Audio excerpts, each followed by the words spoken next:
Bismillahirrahmanirrahim. Assalamualaikum warahmatullahi wabarakatuh. Selamat pagi, siang, sore, maupun malam, kapanpun Bapak Ibu menonton video ini. Perkenalkan, nama saya Ibnu Haikal, mahasiswa program studi S1 PJJ Manajemen Universitas Siber Asia. Di sini saya di bawah dosen pengampu Bapak Joko Suharyanto, SE MMCPOD, di mata kuliah Digital Inovatif Entrepreneurship. Pada kesempatan ini, saya akan memaparkan analisis konsep kewirausahaan digital terkait konsep digital marketing strategi. Pada kesempatan ini, saya akan membahas strategi pemasaran digital secara sistematis. Di sini dapat kita lihat outline dari materi yang akan saya sampaikan di beberapa slide ke depan. Yang pertama, saya akan menjelaskan definisi strategi pemasaran digital secara umum. Kemudian yang kedua, saya akan membahas konsep strategi pemasaran digital, termasuk elemen-elemen penting di dalamnya.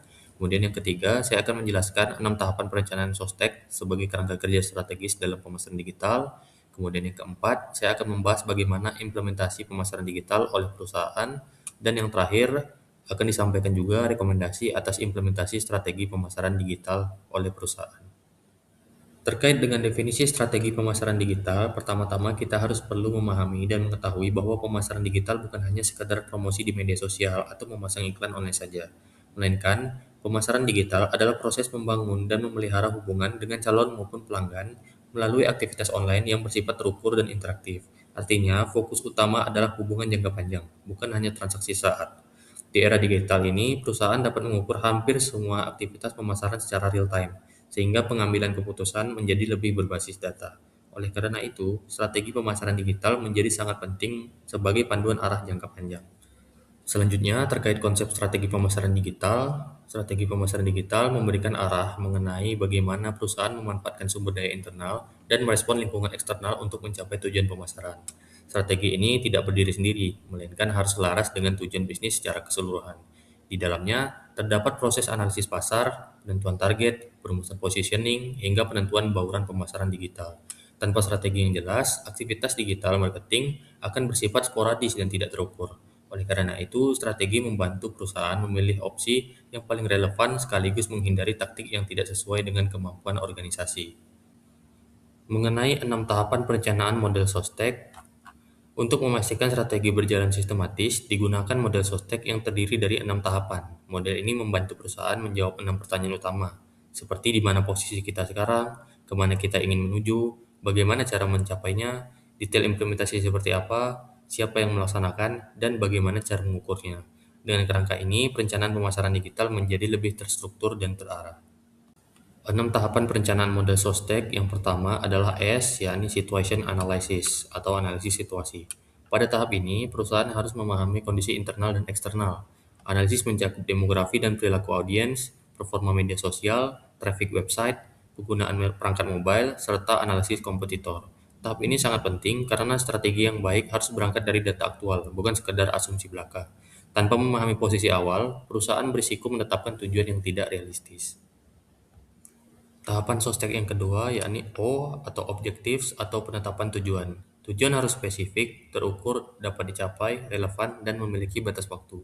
Tujuan berfungsi sebagai indikator keberhasilan strategi, misalnya meningkatkan penjualan online 20% dalam 6 bulan atau meningkatkan engagement rate sebesar 30%.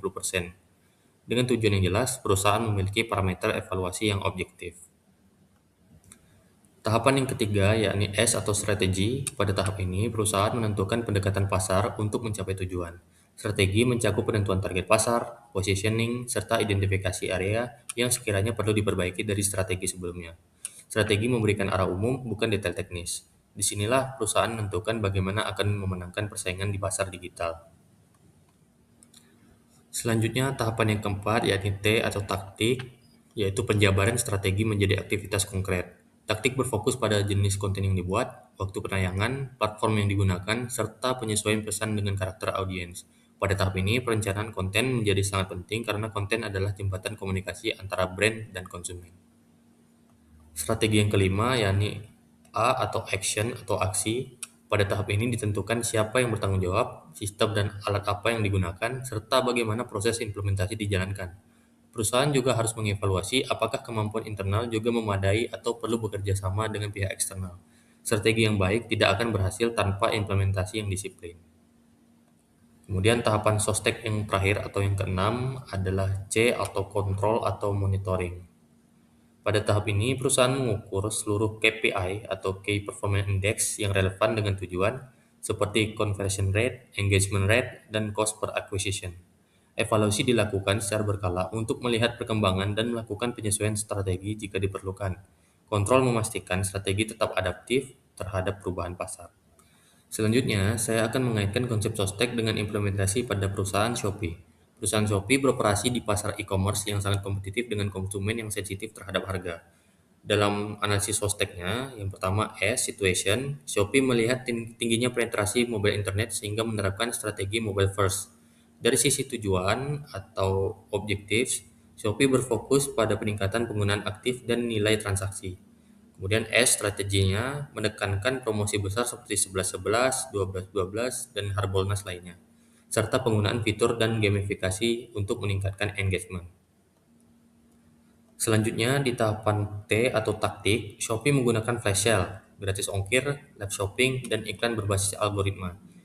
Implementasi dilakukan melalui kalender kampanye tahunan yang terstruktur dan tim digital khusus.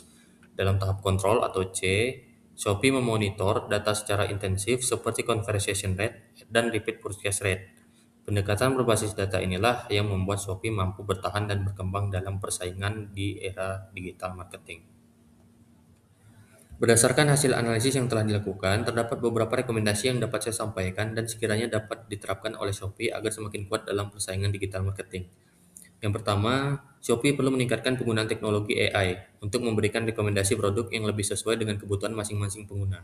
Misalnya, jika pelanggan merasa produk yang ditampilkan benar-benar relevan dengan minat mereka, maka peluang pembelian ulang akan semakin tinggi. Yang kedua, Shopee tidak hanya sebaiknya mengandalkan strategi diskon besar dan promo gratis ongkir. Shopee perlu membangun hubungan jangka panjang dengan pengguna, misalnya melalui komunitas pembeli dan penjual, program loyalitas yang menarik, atau konten interaktif yang membuat pengguna merasa menjadi bagian dari ekosistem Shopee. Kemudian yang ketiga, Shopee perlu mengintegrasikan pengalaman belanja secara lebih menyeluruh, misalnya dengan menghubungkan layanan online dan offline, memperkuat layanan pelanggan, serta memastikan pengalaman pengguna tetap nyaman di berbagai perangkat. Nah, dengan langkah-langkah tersebut, Shopee tidak hanya bersaing melalui harga murah, tetapi juga melalui kualitas pengalaman dan kedekatan dengan pelanggan. Strategi inilah yang dapat menciptakan keunggulan kompetitif yang lebih berkelanjutan. Demikian pembahasan yang dapat saya sampaikan terkait analisis konsep kewirausahaan digital dengan tema konsep digital marketing strategi. Kurang lebihnya mohon maaf. Terima kasih atas perhatiannya. Assalamualaikum warahmatullahi wabarakatuh.